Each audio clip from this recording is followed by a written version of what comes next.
Hello everyone, good morning, welcome back to my channel. কেমন আছো তোমরা? আশা করি ভালো আছো। আর একটু নতুন ব্লগে তোমাদের জানাতে অনেক অনেক স্বাগত, অনেক অনেক ভালোবাসা। সকালবেলা ঘুম থেকে অনেকক্ষণ আগে উঠে গেছি, আর উঠেই সবার আগে চুল আঁচড়ে নিয়েছি। চুলগুলো মানে এত এলোমেলো হয়েছিল, তো তারপরে চা খেলাম দুটো বিস্কুট দিয়ে। আর এখন বাজছে 10টা, কাটায় কাটায় পুরোপুরি 10টা। মেঘনা জলে প্রেসার কুকারে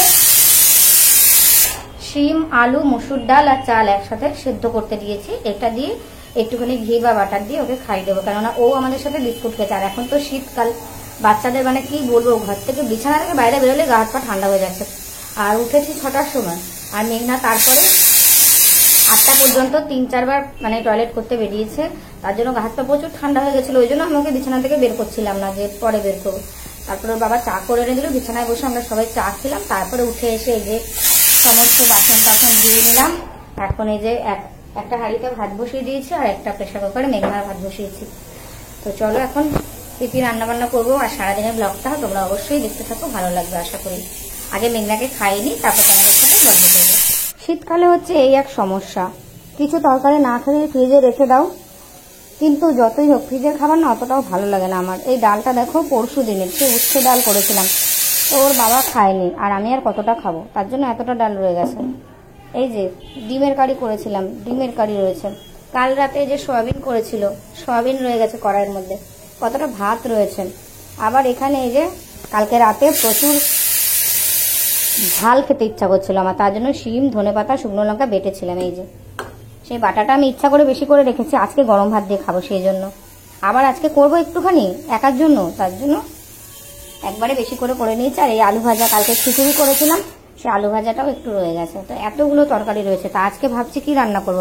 আগে এগুলো সব গরম করে নিই, তারপর দেখা যাক কি রান্না করি আজকে। এই যে মেঘনার প্রেসার কুকারে ভাত করার পরেও দেখছি ভাতগুলো মানে এতগুলো সিটি দিলাম, তারপর একটু মিক্সিতে একবার ঘুরিয়ে নিলাম। এই যে একটু ঘি দিয়ে দিয়েছি। হ্যাঁ, একটু ঘি দিয়েছি তো, নাও তুমি চামচ দিয়ে খাও তো দেখি কেমন করে খেতে পারো। অল্প নাও, এর মধ্যে ঘি দিয়ে দিয়েছি মা। আর আমি এই যে ভাত নিয়ে নিয়েছি, আর এই যে শিম, ধনেপাতা, শুকনো লঙ্কা বাটা দিয়ে গরম গরম ভাত, দেখো ধোয়া উঠছে। আর 10:30 বেজে গেল দেখতে দেখতে।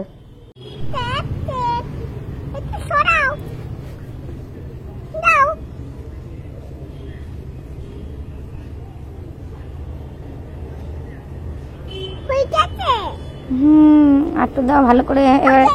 এবারে এই পায়ে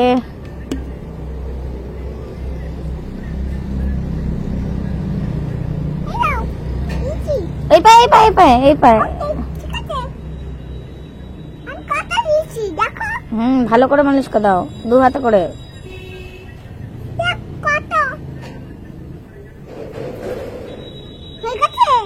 ভালো করে পেছন দিয়ে দাও।